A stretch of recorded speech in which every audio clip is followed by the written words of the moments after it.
Hello viewers, welcome to on travel mode. ఇవాళైతే మా first journey start చేసేసామండి. We are very excited.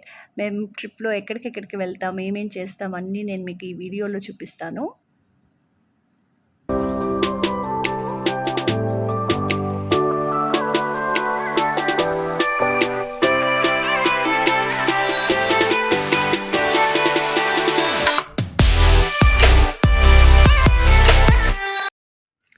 Finally అందరం అయితే ట్రైన్ ఎక్కేసామండి. బయట బాగా వర్షం పడుతూ ఉండడం వల్ల నేను ప్లాట్ఫామ్ బయట అయితే ఫొటోస్ కానీ వీడియోస్ కానీ తీయలేకపోయాను.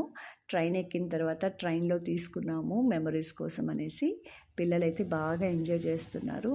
ట్రైన్లో అందరూ పడుకోనున్నారు. మేము బాగా లేట్ నైట్ ట్రైన్ ఎక్కడం వల్ల ట్రైన్లో ఎవరికి డిస్టర్బెన్స్గా ఉండకూడదనేసి మేము కూడా చాలా అర్లీగానే పడుకునేసాము.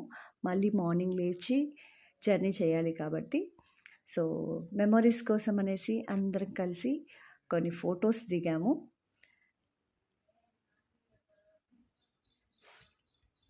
ఫైనల్లీ అందరము హుబ్లీ స్టేషన్కి అయితే రీచ్ అయిపోయాము. 1.5 అవర్ అర్లీగా వచ్చేసింది. 4:30కే ట్రైన్ స్టేషన్కి వచ్చేసింది. సో మా వెహికల్ అయితే 6:30కి రమ్మని చెప్పి స్టేషన్కి చెప్పున్నాము. అందరూ హాఫ్ స్లీప్లో ఉండడం వల్ల ఇంకా నిద్ర మబ్బులోనే ఉన్నారు అందరూ. అందరం కలిసి వెయిటింగ్ రూమ్కి బయలుదేరేసాము. సో అక్కడికి వెళ్ళి ఫ్రెష్ అప్ అయ్యి మళ్ళీ ఒక 2 ఫొటోస్ దిగామండి. జర్నీలో మా మదరు మా ఫాదర్ కూడా జాయిన్ అయిపోయారు. ఇప్పుడు వెహికల్ వచ్చిందని కాల్ రాగానే అందరము వెయిటింగ్ రూమ్ వెకేట్ చేసేసి అందరం స్టార్ట్ అయిపోయాం. వెహికల్ దగ్గరికి బయలుదేరేసాము. ఈ వెయిటింగ్ రూమ్కి అయితే మాకు పర్ హెడ్ 20 రూపీస్ ఛార్జ్ చేశారు. టోటల్గా మేము 11 మెంబర్స్ ఉన్నాం కాబట్టి ఎంత అయింది అమౌంట్ అనేది మాకు మీరు కమెంట్ సెక్షన్లో పెట్టండి. ఐ లవ్ హుబ్లీ అనేది మాకు బాగా నచ్చింది బోర్డు. సో ఇక్కడ కూడా మళ్ళీ ఒక గ్రూప్ ఫోటో దిగేసాం అందరం కలిసి. ఇదైతే స్టేషన్ అండి. స్టేషన్ చాలా బాగుంది, నాకైతే బాగా నచ్చింది. ఇక్కడికి వెళ్ళిన తర్వాత నాకు తెలిసిన విషయం ఏమంటే వరల్డ్లోని లాంగెస్ట్ ప్లాట్ఫామ్ హుబ్లీ స్టేషన్ అంట. వావ్ కదండి. ఇక్కడ స్వచ్ఛ భారత్ అనేసి మహాత్మా గాంధీ స్టాచ్యూ చాలా బాగా నచ్చింది మాకు. సో అక్కడ కూడా ఒక 2 ఫొటోస్ దిగేసి స్టేషన్ బయటైతే పడిపోయాం అందరము. సో ఇక్కడ నుంచి మేము వెహికల్ దగ్గరికి వెళ్తున్నాం అందరము. సో ఇది హుబ్లీ స్టేషన్ అండి. నిజంగానే చాలా బాగుంది, చాలా పెద్దగా ఉంది, చాలా పెద్ద స్టేషను. మా పిల్లలు మా బ్యాచ్ అంతా కలిసి ఎంచక్కా ఎవరి బ్యాగులు వాళ్ళు తగిలించుకొని ఒకరి చేతులు ఒకరు పట్టుకొని ఎంత జాగ్రత్తగా వెహికల్ దగ్గరికి వెళ్తున్నారో చూడండి అందరూ. సో చాలా క్యూట్గా కనిపిస్తున్నారు పిల్లలంతా. ఇలా వెళ్తూ ఉంటే చాలా ఎగ్జైటింగ్గా ఉన్నారు జర్నీని, ట్రిప్ని ఎంజాయ్ చేయాలని. సో ఫైనల్లీ మనమైతే మా వెహికల్ దగ్గరికి వచ్చేసాము. ఇది మా వెహికల్ అండి. చాలా సీరియస్గా మా మరిది గారు ఫొటోస్ వీడియోస్ తీస్తున్నారు వెహికల్కి. సో అందరం లగేజ్ లోపల పెట్టేసి వెహికల్లోకి ఎక్కేస్తాం. ఇంకా మేమంతా 11 మెంబర్స్ ఉన్నాం కాబట్టి కొంచెం పెద్ద వెహికల్ తీసుకున్నాము.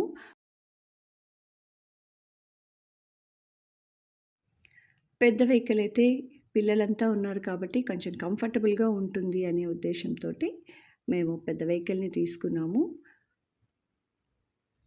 చూడండి వీళ్ళంతా ఎంత హ్యాపీగా ఎంత ఎగ్జైటింగ్గా ఉన్నారో.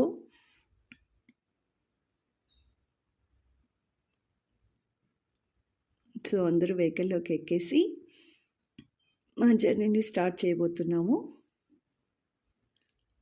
అందరైతే చాలా హ్యాపీగా ఉన్నారు. సో ఇక్కడ నుంచి మేము ఎక్కడికెక్కడికి ట్రావెల్ చేస్తామో అన్నీ మీకు 1 బై 1 నేను చూపిస్తాను. మనం జర్నీ స్టార్ట్ చేసిన వెంటనే మనకు వెల్కమ్ చెప్తున్నట్టు నేచర్ ఉంటే ఎంత హ్యాపీగా ఎంత జాలీగా అనిపిస్తుంది కదండి. కొద్ది దూరం ట్రావెల్ చేసిన తర్వాత ఉడిపి పార్క్ అనే హోటల్ వస్తే అక్కడ మా డ్రైవర్ ఆపారండి. ఇక్కడ బ్రేక్ఫాస్ట్ బాగుంటుందంట.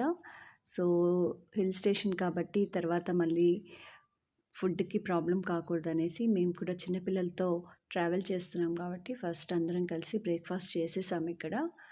అందరం కలిసి ఇడ్లీ వడ తప్ప వేరే ఏది ట్రై చేయలేదండి. హిల్ స్టేషన్ ఘాట్ రోడ్‌లో ఎందుకు రిస్క్ అనేసి అందరం బ్రేక్‌ఫాస్టే తిన్నాం. జర్నీస్‌లో maximum idli vada is the best breakfast అనేసి అనుకున్నాము.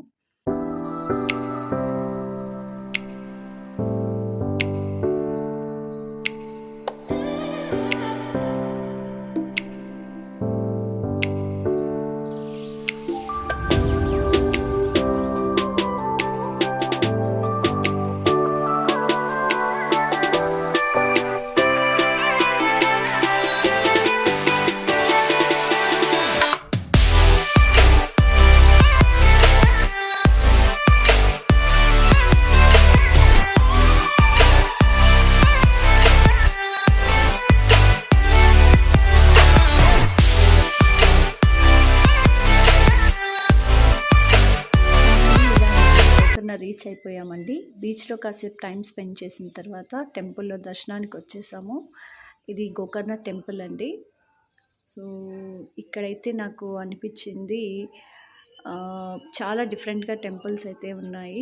మన ఏపీలో టెంపుల్స్‌తో కంపేర్ చేస్తే ఇక్కడ టెంపుల్స్ నాకు అంత ఆర్గనైజ్డ్‌గా అనిపించలేదు.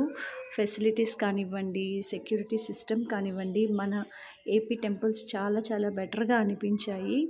అన్నీ ఒక మంచి ఆర్గనైజ్డ్ వేలో మెయింటెనెన్స్ చాలా బాగుంటుంది. ఫెసిలిటీస్ కూడా చాలా బాగుంటాయి. బట్ ఇక్కడ నాకు అలాంటివి ఏమీ కనిపించలేదు. మొత్తానికైతే అందరము శివుని దర్శనం చేసేసుకున్నామండి. చాలా చాలా టఫ్ కండిషన్ ఉండింది అక్కడ. సిచ్యువేషన్ అయితే వెరీ వెరీ బ్యాడ్. బట్ దర్శనం అయితే బాగా జరిగింది మాకు. సమ్మర్లో అయితే అస్సలు ప్లాన్ చేసుకోకండి గోకర్ణకి. ఎండలు చాలా చాలా ఎక్కువగా ఉన్నాయి. మనమైతే అస్సలు ఆ ఎండను తట్టుకోలేము. పిల్లలైతే చాలా సఫర్ అయ్యారండి. దర్శనంలో క్యూ లైన్లో అయితే అసలు కనీసం ఫ్యాన్స్ కూడా లేవు. అసలు ఎలా ఉందంటే సిచ్యువేషన్, అలా వెహికల్ ఎక్కగానే పిట్టలు పడిపోయినట్టు అందరూ వెహికల్లో పడిపోయారండి. మళ్ళీ మేము ఇప్పుడు గోకర్ణ నుంచి స్టార్ట్ చేసి మా జర్నీని మురుడేశ్వర్ వెళ్తున్నాము. జస్ట్ 1 డేలోనే మేము మొత్తం ప్లాన్ చేసేసుకున్నాము. గోకర్ణలో స్టే చేయలేదు. ఫైనల్లీ మేము మురుడేశ్వర్ అయితే వచ్చేసాము ఈవినింగ్కి. ఎక్కువ టైం పట్టలేదు ట్రావెలింగ్లో. సో అర్లీగానే రీచ్ అయిపోయాము. ఈవినింగ్ సన్సెట్ టైంకంతా మేము మురుడేశ్వర్ రీచ్ అయిపోయామండి. ఇది మా రూమ్లో నుంచి బీచ్ వ్యూ. ఎగ్జాక్ట్లీ సన్సెట్ టైంకి మేము రీచ్ అయ్యాము. సో ఇలా మా డే 1 కంప్లీట్ అయిందండి. మీకు మా వీడియో నచ్చినట్లయితే లైక్, షేర్ అండ్ సబ్స్క్రైబ్. మీలో ఎంతమందికి ఇలా గ్రూప్ ట్రావెలింగ్ ఇష్టమో కమెంట్స్లో తెలపండి.